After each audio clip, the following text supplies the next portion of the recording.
right, I think we can get started. Good evening, everyone. This is the poetry reading series at the University of Duisburg-Essen. And whether you actually are from the University of Duisburg-Essen or from one of our partner universities in Spain, Austria, the Czech Republic, and Iceland, you're very welcome. So good evening, or depending on where you are, good morning to you. My name is Florian Freitag, and I am a professor of American Studies here at UDE. And together with Ana Elisa Gomez-Lares, also from the American Studies program here, I am co-organizing this poetry reading series. And I also have the great pleasure and honor to introduce the poet who will open our series tonight. And her name is Krista Lukas.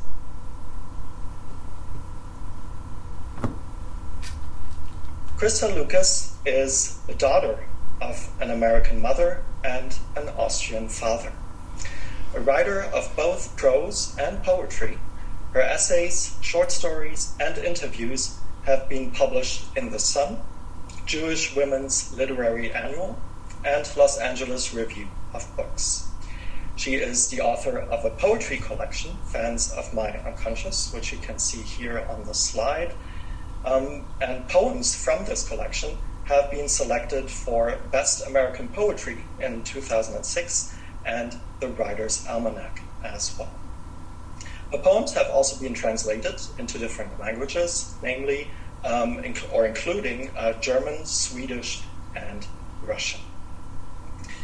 Now, the last time I invited Krista Lukas for a poetry reading was in 2013, if I remember correctly, when the world was a slightly different one.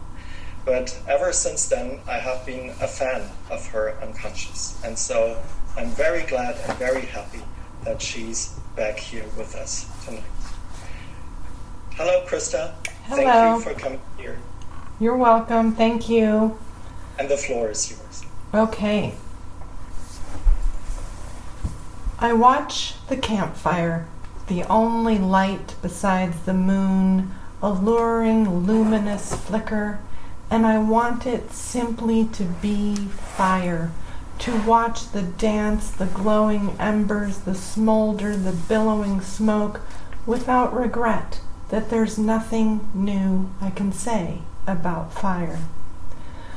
I want not to feel the need to say something, but for it simply to be fire, without my pausing to recall it's an element as in earth, water, air, and I want not to think of my distant ancestors, subjects of myth who stole and later learned to make fire and control it, and how, without fire, they never would have developed civilization to a point where I consider it a vacation to cook over open flames and sleep on the ground.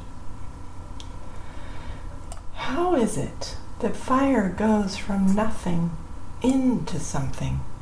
It's not there, and then it is. Ethereal, never in one place long enough to make you look away.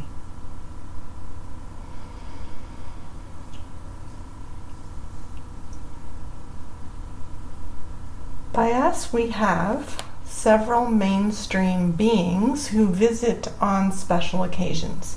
Santa Claus brings gifts down the chimney on Christmas Eve, the Easter Bunny fills baskets with chocolate eggs, and the Tooth Fairy exchanges money for teeth. When I was little, the money was coins, but I hear the Tooth Fairy has kept up with inflation, and now kids get $5 or more. Losing teeth. I miss losing teeth, the gradual loosening, rocking a tooth back and forth, day by day, the surrendering of the hold. I miss the last hours, especially the last hanging on by ligaments, the sounds of tiny rips and the falling out. Or, because I usually lacked patience, the push or the yank, the dental floss noose, the slamming of the bathroom door, the final tear. And then the soft spot under. Pulp, not quite blister, smooth, almost sweet to taste. I miss the gap, something gone where something was, and the feel of the sides of the neighbor teeth. I miss cradling a tooth in my hand, careful not to wash it down the drain, rinsing off the blood, the sharpness of the root on my fingertip, putting it dry in an envelope, offering it up, coins under my pillow next morning. I miss the nudge of the new crown, one white ridge at a time, the texture of new enamel. I miss the second chance, the in-between, the some baby teeth, some permanent, the halfway there, little by little, my mouth, the thrill of what I thought was growing up.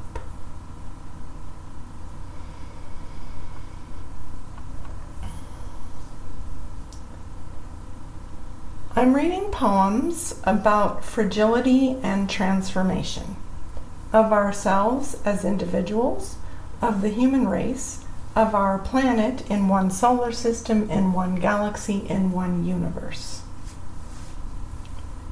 And just quickly, can everybody hear me? Okay. Yeah, it's yes. Okay.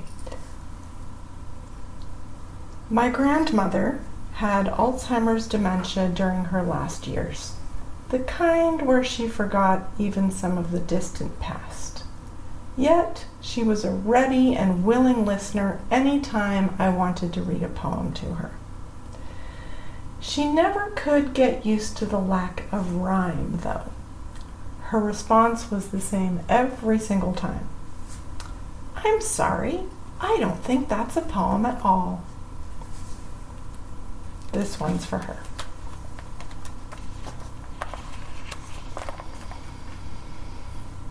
Grandma, just shy of 91, thinks she is 12 again, or maybe 20, asks for the 100th time, "Have you seen my folks? I'm worried sick. I haven't heard from them all day." Long dead when I was born, they live in black and white photos. Her stories. Back when she remembered, she would tell about camping, how they'd drive the Packard on gravel roads from San Francisco to Monterey, Big Sur, one time up to Canada. How her mother sewed their sleeping bags with sand dollar-sized buttons along the edge. How her daddy tied his shaving mirror to a tree. They slept in a canvas tent, stored meat in a basket lined with asbestos and tin, used milk bottles to hold water. "They're fine," I tell her. "They're all right." Her hand feels soft in mine, her skin papery and thin. My grandma knows a world without zippers, nylon, the atomic bomb. If you ask her what today is, she says, "Well, yesterday it was tomorrow."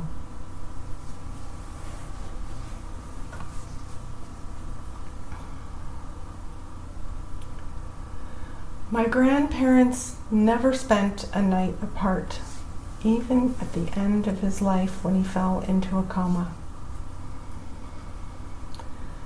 I hope you know I've stayed by your side, eaten the fruit cups and spaghetti meals they bring 3 times a day. Again and again I say thank you for 66 years. You gave me a good life. You've been a good husband. Our children came, Bruce's eyes teared up. Our children came, sat with me, held your hand. Bruce's eyes teared up the whole time. I haven't seen him cry for 50 years. Our granddaughter stood by your bed. Krista rested her head on your chest, said into your good ear, "You don't try to answer. You've said all you need to say." Robbie held the baby by your side, guided her little hand to grasp your finger. At the door told her, "Wave bye-bye."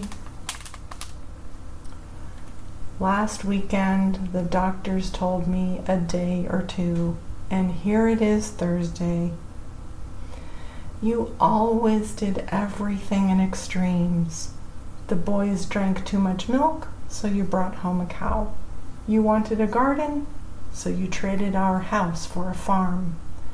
You worked until 4 in the morning to get a job done, and now your heart keeps beating without you.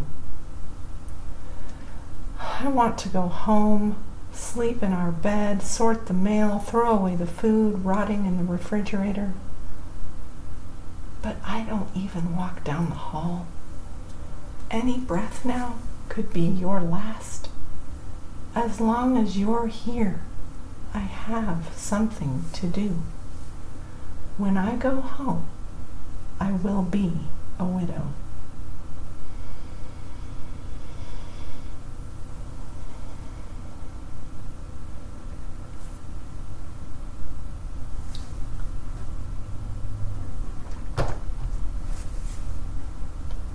What if I left you with one redeeming memory?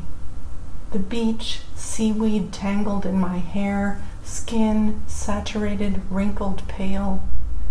You take my hand, look for a scar, a ring, rinse your conscience of failings. I'd wait, calm as a storm's eye passing through, a false promise, a forecast of screaming gusts around my shoulders. Named for a woman unknown to you, I'd be waiting still, a pool untroubled by tides. If I left you, if we closed our mouths, hushed to utter silence, we might begin the circling slash of winds.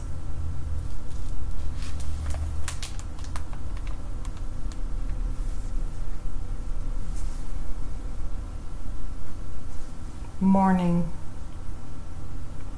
The stillness, the radio's news, the scent of rain, my neighbor bending to pick up his newspaper, tossed on the step, the cars all heading this way and that, a fine spray beneath their wheels, vapor rising from the sidewalks, and the light of the eastern sun slanting long, as if there's all the time in the world.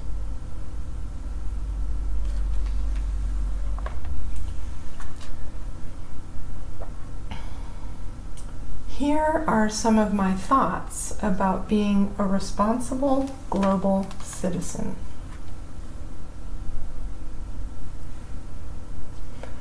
Some would say, if I want what's best for our earth and oceans and future, I should consume no animal products, or at least limit myself to that which is produced humanely and on a small scale.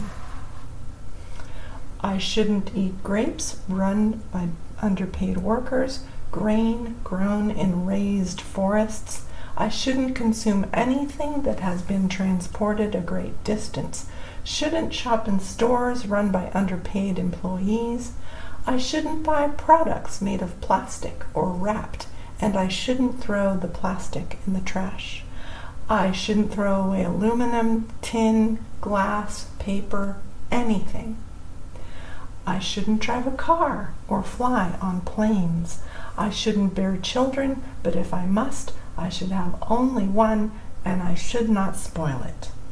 I shouldn't diaper the baby in disposables or use water to wash cloth. I shouldn't live in a big house and shouldn't heat or cool it using electricity or gas. I shouldn't dry my clothes in a dryer, take baths or long showers. I shouldn't leave the tap running while I wash dishes or brush my teeth. I shouldn't water my yard on odd days or even. I shouldn't become attached to things and shouldn't hoard them. I shouldn't enable addictions, give unsolicited advice, get overstressed, consider drugs, or commit suicide. I shouldn't judge others or be too hard on myself. I shouldn't think negative thoughts, complain, or fail to appreciate how good I have it. I shouldn't wonder if I should ever have been born.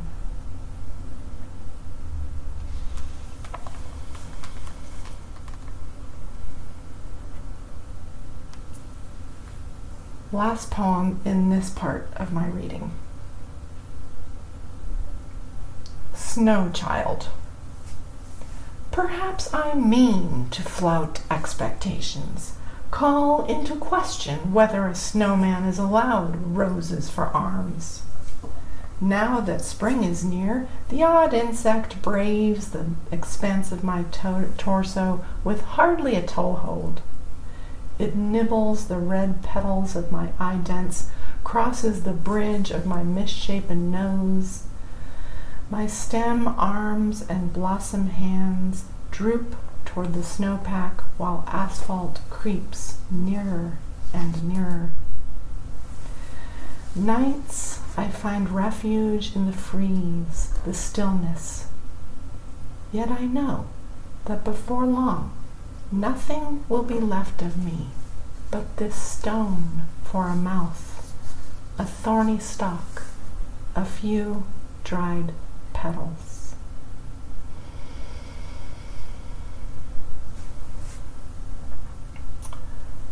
The next section delves into illness, healing, and a stamp. You'll see slides while I'm reading certain poems.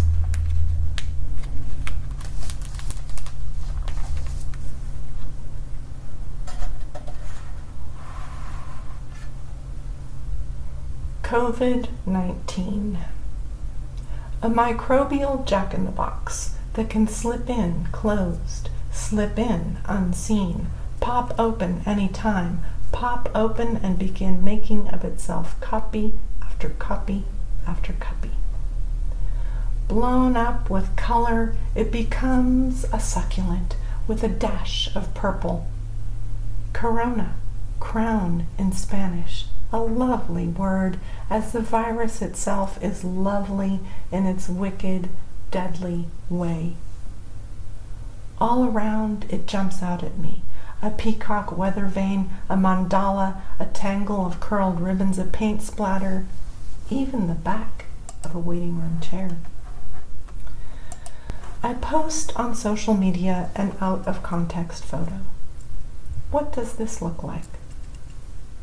Lilies of the Nile, dandelions, x-rays of sea anemones, jellyfish, coral, daisies, like. Along with these, I see neurons, sunspots, a distant galaxy.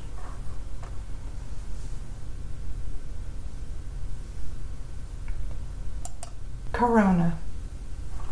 Crowned, floral, floating, rolling, spinning, jellyfish, coral, physician, hospital, coughing, wheezing, aching, infectious, stealthy, corpse.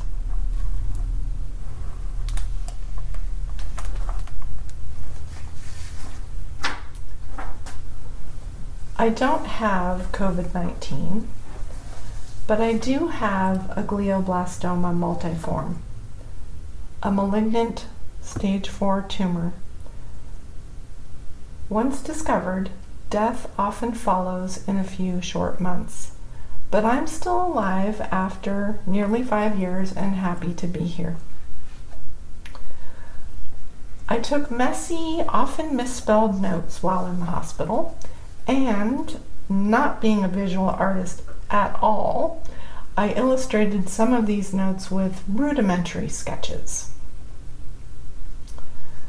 I always thought maybe possibly about taking a psychedelic drug, even though I knew I probably wouldn't. Well, no need for that anymore. I was on about a 3-week psychedelic drug trip.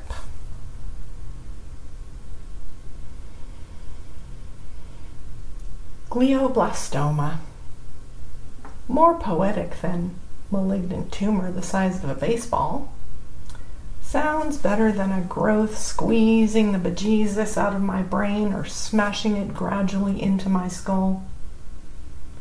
Glioblastoma. A little violent because of blast right in the middle, but even in my psychosis, when I believed I'd been Shakespeare and that someone was shooting patients, I'd caught its nickname, Glio. That's what I would say when anyone asked, "Do you know why you're here?" I would say, "I had a glio." Glee, light-heartedness, delight, merriment, plus, oh, an exclamation of pain or surprise. And I always said had rather than have, because having had the surgery, I felt certain and relieved that the entire thing was behind me.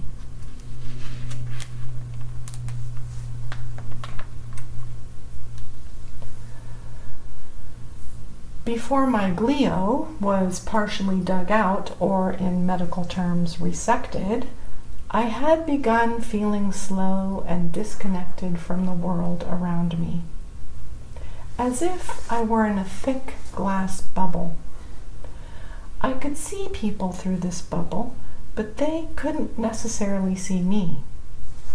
I was inside this bubble every moment of every day, but I didn't realize it until I was out of it. Bliss to Emerald Bay. We walked on a path carved into the side of a cliff. Skyward rose a forested slope, and earthward a plunging into the deepest blue. Last time, the beauty was astounding. Now, it struck me only as an impression, distant and faint.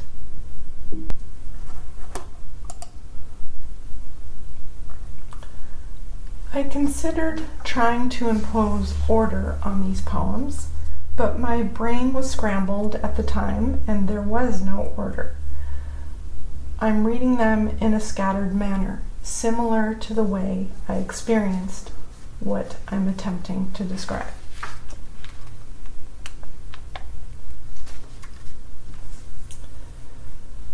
This is my room in the intensive care unit, or ICU, following brain surgery.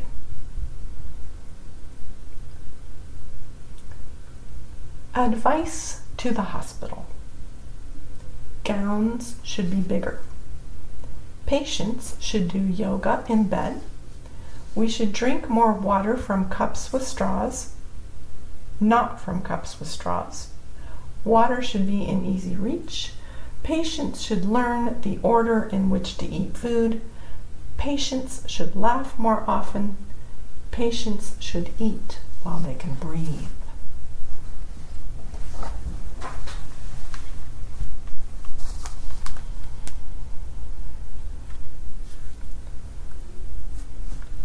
Every hospital employee was in a hurry, and no one had time to listen except the chaplain.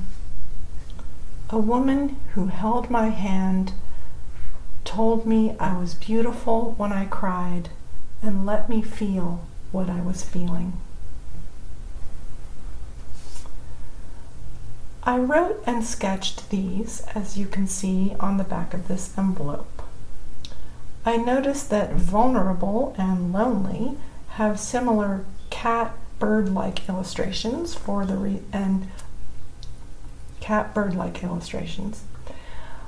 For some reason, frightened has what looks like a piece of pizza beside it, and irritated appears to have elements of a traditional American breakfast, a fried egg, toast, and bacon strips.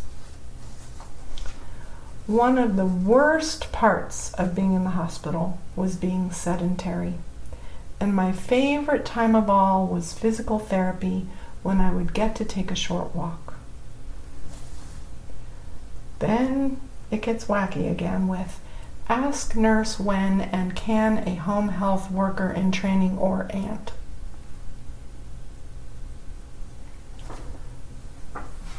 My memory was garbled and unreliable.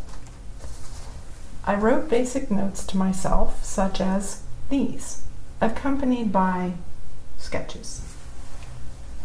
Joss is a friend. Makeup.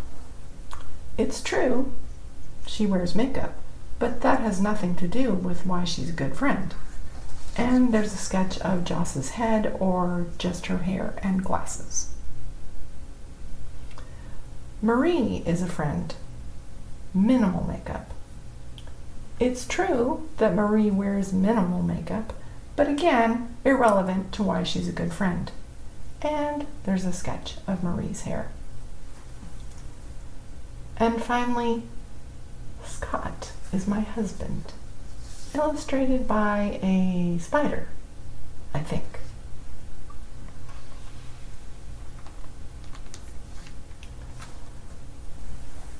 Renown Health. Our physicians and nurses would like to make sure we answer all of your questions and concerns. Please use this paper to write down anything you would like to discuss when we visit your room. He needs to understand what happened. He keeps getting confused. I keep telling him, thank you, and he should leave so I can have my favorite dessert. So give us a little time. Please send Scott ASAP. Thank you.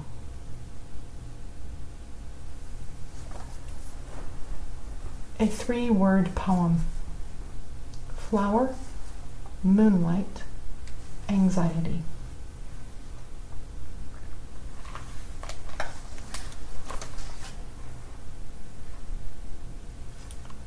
I was obsessed with the number 100. Uncle Don and Aunt Barbara came.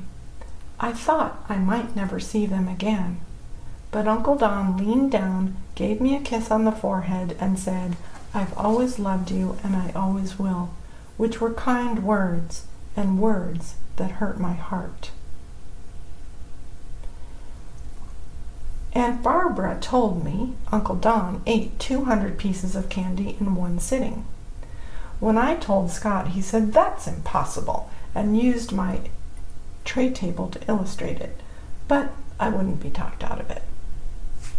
In this slide, see the multicolored balls in the upper left-hand corner? That represents the candy. At home, between hospital stays, I was talking to myself for hours at a time. Once I said, I just figured out my parents are 100 years apart. I wonder how they pulled that one off. My husband fell out of his chair laughing, and my sister tried to reason with me. No, dude, they're not 100 years apart. They're only like 5 years apart. The next day, Dad sat with me with a paper and pencil and wrote out numbers. I was born in 1941. Your mom was born in 1946. Then he did a subtraction problem and said, see, it's 5 years, not 100.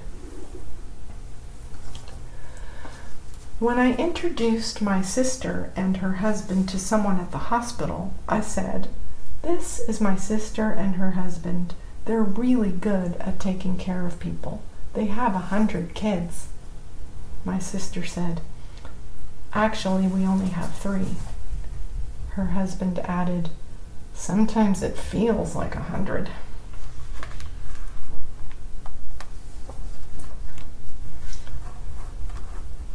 The point where a person forgets is when they cured cancer. My friend Marie Johnson, a nurse's assistant, cured cancer. I can die of cancer and save everyone ever who will die of cancer. My mother was in prison long enough to learn neurosurgery, and she cured cancer. Poetry cured cancer. My brother-in-law cured cancer, and the cure was medical marijuana. Time for a happy story, and then Dad will leave. He turned out to be a neurosurgeon who never spoke about it in this life, and he is the one who really cured cancer. I can recover, and everyone else ever who will die of cancer will die. I have to get the earth back on its axis before cancer can be cured.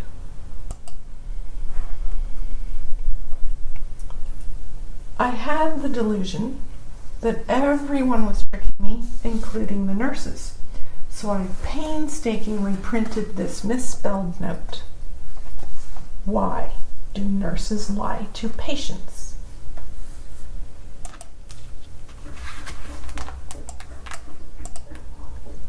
The center of things. When we walked the halls, I counted the tiles shortways, 7.5, stood in the center and walked there and would not move for anyone, and they all understood because I was the patient they'd been waiting for. When I ate, I had to force myself and use my eat sign as a reminder. I sat myself in front of either the exit door or the bathroom door, which were designed symmetrically, specifically for neurology patients, because we needed to do eye exercises to retrain our brains. So I would scan the door while eating and tap my feet. I had to stack my dishes correctly and in the correct order so they would know I was doing it right. I was ambidextrous, and they needed an ambidextrous person who could find the center of the hospital, and this would be difficult even for me because of the swirling floor.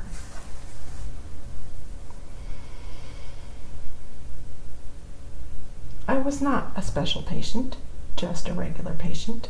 It was not a specially designed room, and I'm not ambidextrous. I imagine it was good for me, however, to walk in the center of the hallway, as if walking along the connective tissue between the lobes of my brain, to focus on the symmetry of the doors, and to believe I was equally able to use my right and left hands.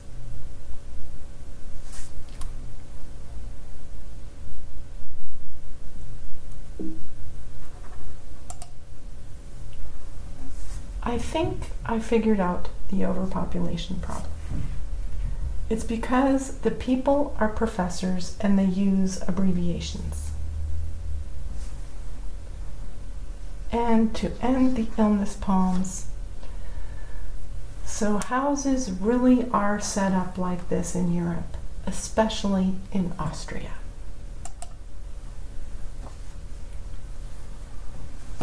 Before I read the last poem, I would like to thank my resident technology expert, my husband Scott Lukas, Florian Freitag for inviting me to participate and hosting this event, Anna for co-hosting, and of course you, the audience. Thank you.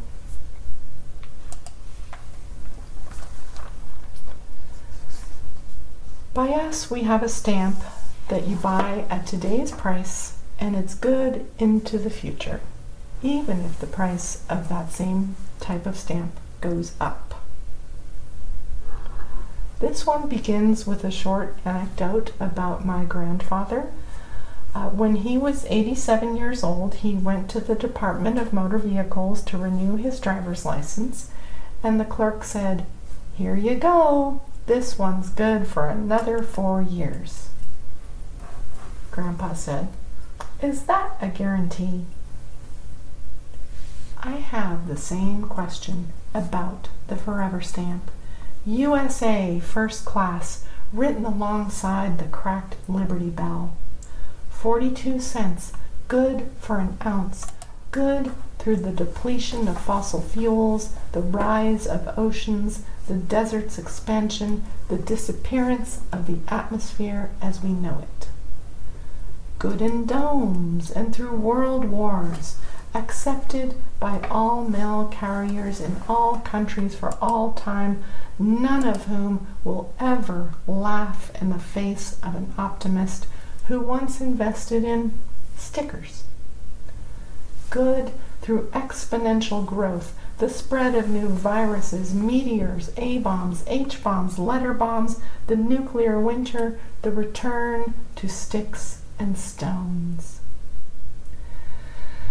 Good when only cockroaches remain, scuttling in the rubble to find forever stamps so they can mail themselves to planets with younger stars for sons.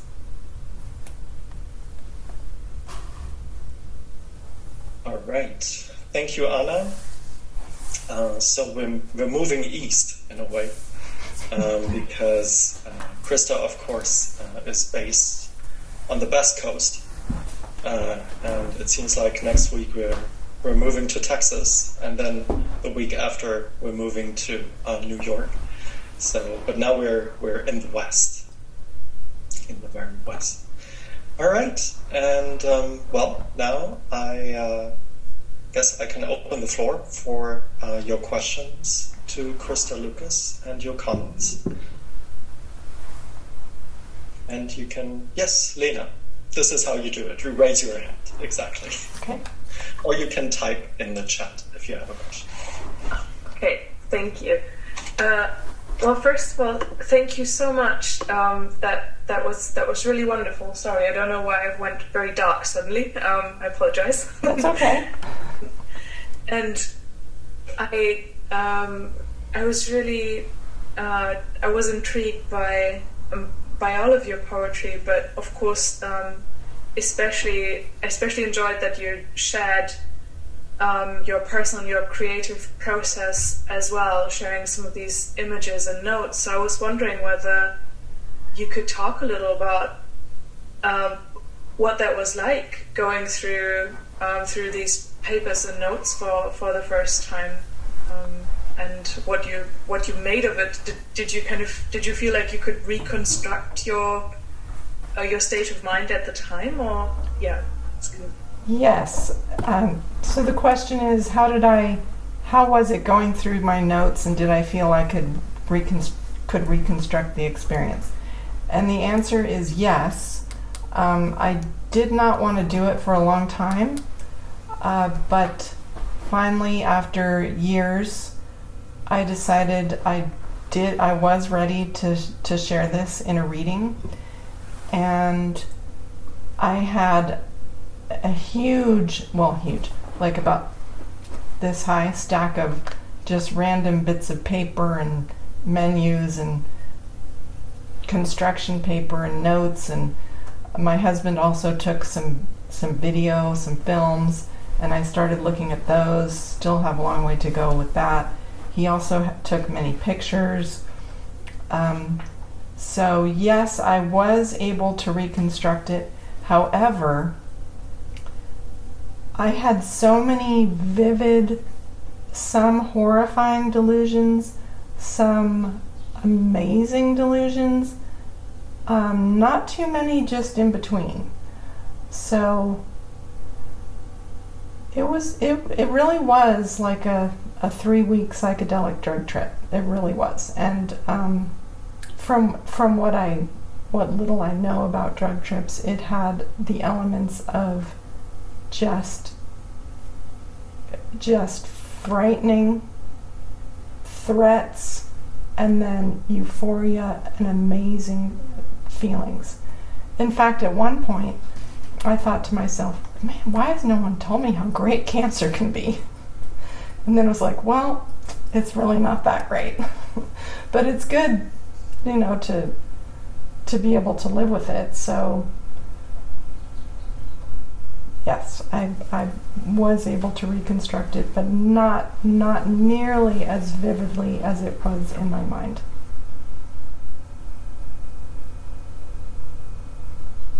Thank you so much for sharing even more about that experience. You're welcome. I'm considering doing a collection of work based on my experiences. So it might be a multimedia type of project with pictures like you saw, and then poems and words.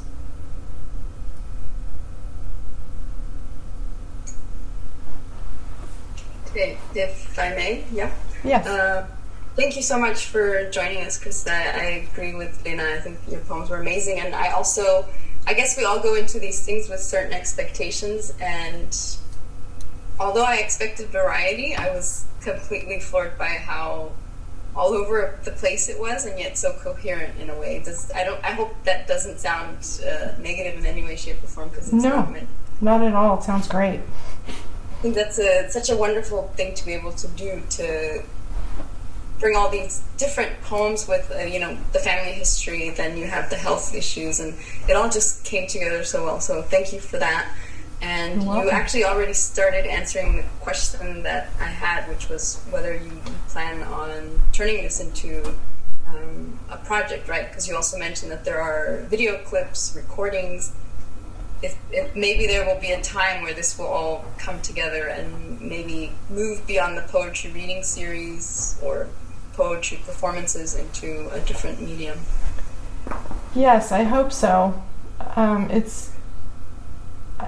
I was part of a project at our local community college called Always Lost, which was a tribute to service members who served in Iraq and Afghanistan. And it was multimedia, so they had pictures, poems, video clips, and it ended up being a traveling exhibit. So it was hosted at different colleges around the country, different government buildings. I think it would be hard to do something like that, but possible. And I think too, it might be more of a performance where I would have the PowerPoint, maybe the video clips and the pictures, maybe like an installation at a museum, if I may be so bold as to suggest that my work is worthy of being in a museum. But I feel like it would need more than just paper.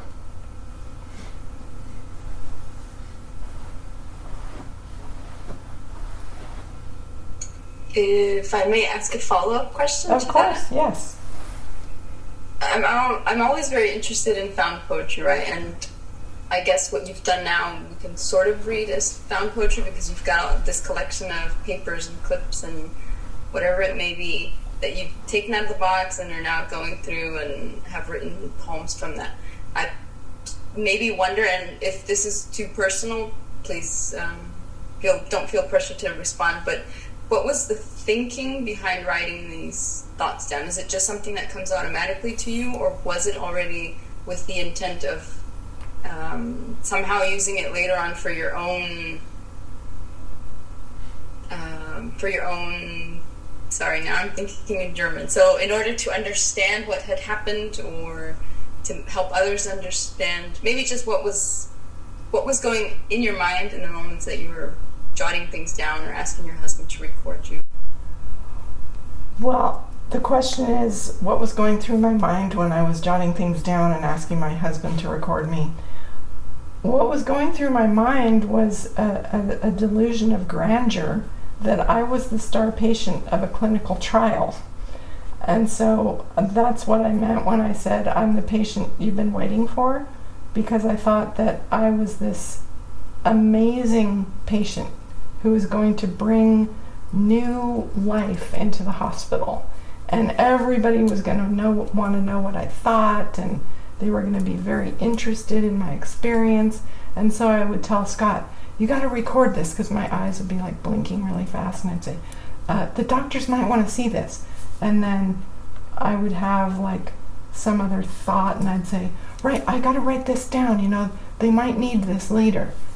Well, nobody ever needed anything, right? That was just, I think that was my way of, first of all, it was just psychosis. Like, there's no other word for just being crazy.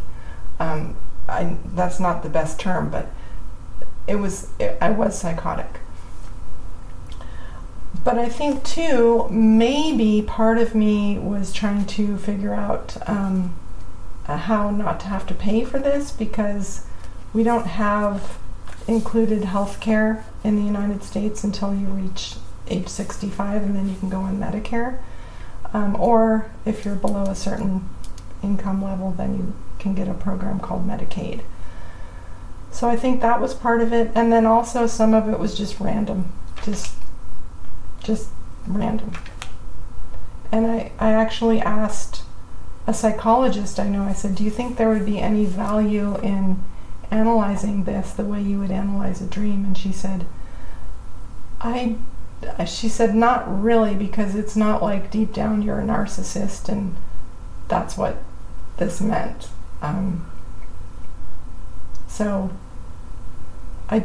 But I do think that there's value in expressing what was in my mind, because it was so vivid and strange that I kind of want to get it out there so it's outside of my body. So that's a reason to do it.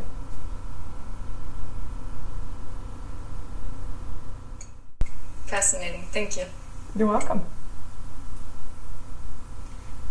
Yeah, it's interesting that you mentioned exhibitions before, because when I saw the slides, the word curating came to my mind, and also the way you described it. You had the like a box of material that you sort of went through, and in a way to rediscover, to reconstruct a certain period in your life. Yeah, it kind of reminded me of an archive in a way, that you curated, and sort of, yeah.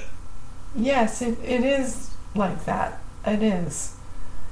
And I've tried to, I don't know, maybe in the future there'll be some perfect type of venue, but I think maybe an exhibition would be good. But thank you for your insight. Now, I would like to invite our students to ask questions as well, because sometimes they can be a little shy, but there's absolutely no need to. What questions do you have? Anything? Kezia. First of all, hi, thank you very much for giving us your time, and I absolutely love your poems. And what's interesting to me is that you chose to really recount what you personally felt, especially, for example, in the hospital. I recently read an article today about writing, so I was just wondering about your stance on it. When it comes to writing about your personal experience, do you feel that it's do you feel more comfortable in recounting it or writing it as it is, or also add something a bit more image-wise or metaphorically psychedelic maybe, which feels more like you most of the time? I'm a fan of realistic work, but I like to throw in a twist. For example, I mean, I didn't make this up about the swirling floor, but the floor wasn't swirling. There was just linoleum that had different, like, flowing shapes. But I decided to make that the swirling floor rather than just linoleum including swirling shapes. So I felt like that was a bit more poetic and metaphorical than linoleum with curved shapes. So I do add a little bit. Occasionally I'll write a poem that's really out there, but and these were out there, not because I tried to make them out there, just because I was describing what I was feeling. But mostly I stick to reality. In fact, just to back way up to 3rd grade, in 3rd grade I read my first book that I was able to read independently by myself that was a long book, and that was the Little House books by Laura Ingalls Wilder. And from that moment on, I thought, okay, this is what I want to do. I want to write about my life. So I told my mom that, and she said, oh, but honey, she had an interesting life. And I'm like, well, okay. But little did she know, I have ended up doing that somewhat. So.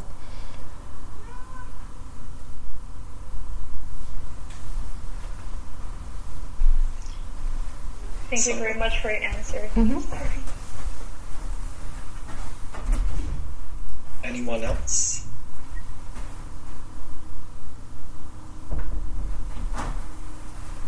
Maybe I have another question for both Lena and Krista. Sorry, Lena, for putting you on the spot here, but just last week you gave a presentation on COVID poetry. So I wanted to mention this because obviously you've taken a look at what's being written about this, because one of the most vivid images was the idea of like looking at the word corona and then turning it into this wonderful something fascinating, something beautiful, even the crown. And this is something that I haven't thought of, certainly, and that would have never come to my mind. So it strikes me as very defiant. Maybe I'm misreading this, but no. Yeah. How you read it is how you read it. All right. Once it's out there, it's yours. It's too late. I can't take it back. You don't have to take it back. I can't control how people view it, but that is true.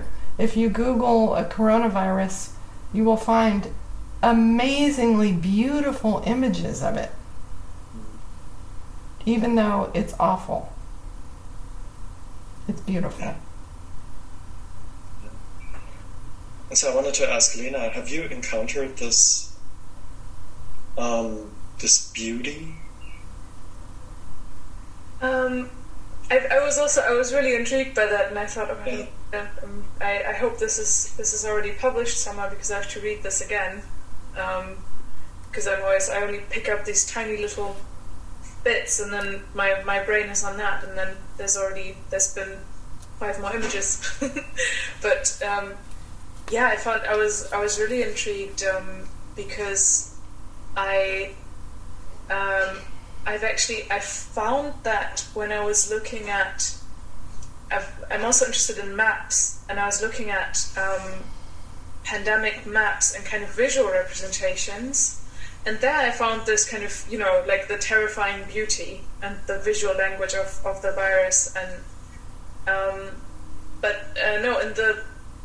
in the kind of poems that I've been focused on, I haven't encountered that so much, but then I was looking at kind of very specific poems and kind of intersections with poetry about the HIV pandemic, and yeah, but I was super intrigued by that, and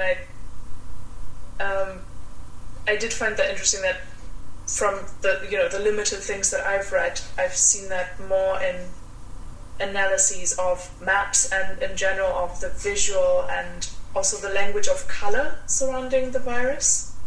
That is quite. There's some really interesting research on that actually, but not as interesting as your poem. Well, thank you. Actually, I wrote that poem, both the coronavirus poems, because the Nevada Humanities Committee here is collecting stories, writings from people in Nevada about how the virus has affected their lives. And so I just decided I was going to write a collage of prose and poetry. And so that is actually published on the Nevada, there's a link to it on my website. But that has a lot of writing about how the pandemic has affected life for different Nevadans. Everyone from bookstore managers to bankers, teachers. There's one piece called The Pandemic Pet. It's about a guinea pig, I think. So they're pretty they're pretty good reading. You can I think Florian put a link to my website, so you can find it there. But I think that's good. That I like how the pandemic has given rise to new forms of writing and art. There is something good about it.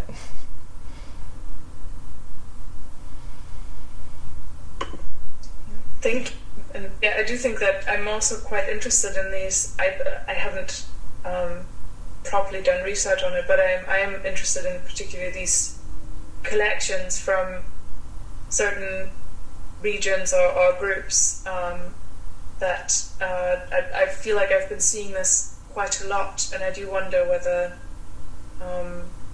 it is, it's on different levels. It's a time of introspection, which of course comes kind of naturally to poetry. So thank you so much. I'm looking forward to rereading your poem and checking out some of the other pieces as well. Thank you. You're welcome. All right. Well, there you have the link to Krista Lukas's website, and I also gave you the link to her book, Fans of My Unconscious, and I'm happy to post this again on the Moodle classes to my courses and to other courses as well. So we can do that. We had agreed that we would do precisely 1 hour, and it is 7:00 now. Perfect. So I know.